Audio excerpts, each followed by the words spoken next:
using the sine ratio to solve for lengths.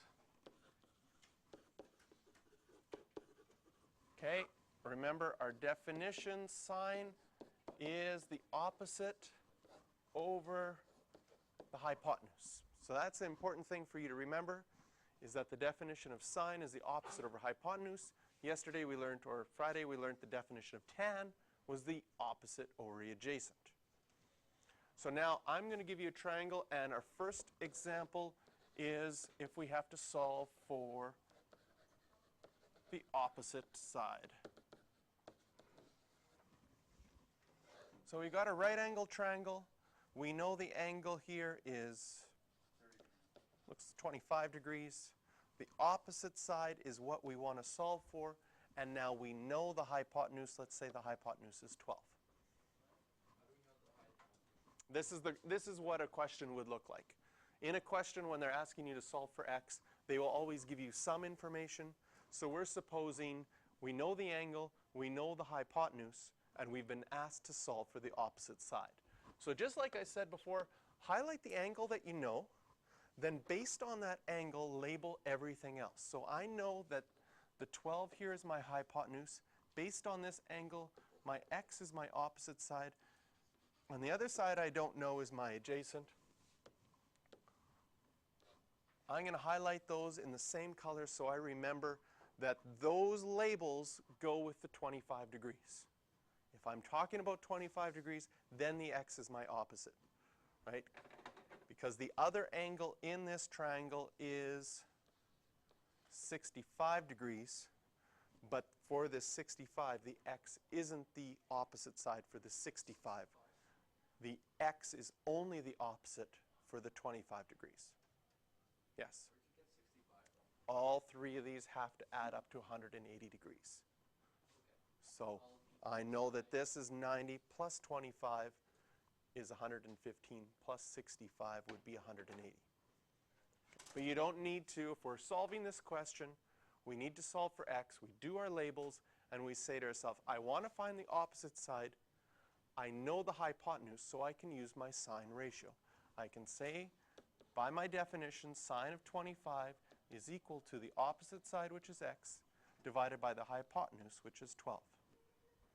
So in solving for x, I want to isolate that x, get that x by itself. What am I going to have to do? Well, I'm dividing by 12 right now. What's the opposite of dividing by 12? We're going to multiply both sides by 12. When I multiply both sides by 12, the 12s here will simplify away, and we will get x all by itself is 12 times sine of 25. Try this on your own calculator. See if you get the same answer.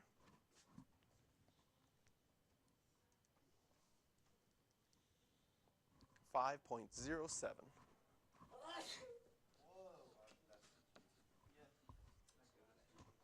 Excellent. So that's what's happening if you were using the sine ratio to solve for the opposite side. Our second question that we could get is if we have to solve for the hypotenuse.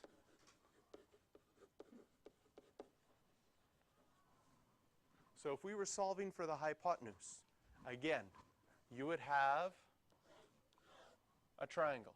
Let's say this is 50 degrees up here this time. You want to solve for the hypotenuse, but you know that this side over here is 8. Again, I would highlight the angle that I know, and then based on that angle,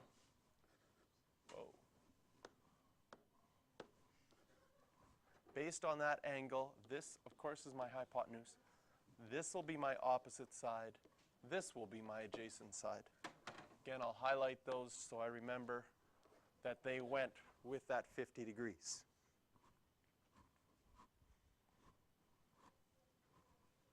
So looking at this, my sine definition says that if I have sine of 50 degrees, it's equal to opposite side, which is 8, divided by the hypotenuse, which is what I don't know. Now the x that we're solving for is in the denominator of the fraction.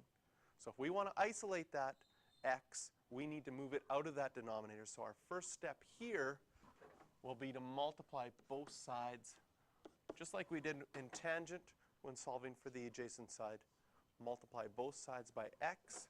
So here our x's simplify. Now we have x sine of 50 degrees equals 8. Sine of 50 degrees is a number. Your calculator has it stored in there. So if we want to get x by itself, we're going to have to divide both sides by that number of sine of 50 degrees. And again, try typing this into your calculator, see if you can get that. See if we get the same answer.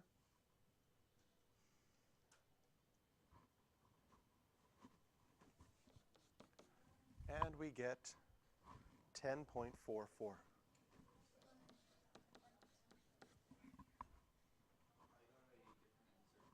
Okay.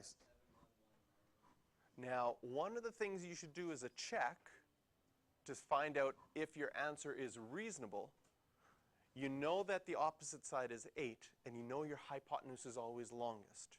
So if you get an answer for your hypotenuse that's less than 8, it means you either typed in something wrong or you put the things in the wrong order into your calculator, but you made some sort of error with your calculator.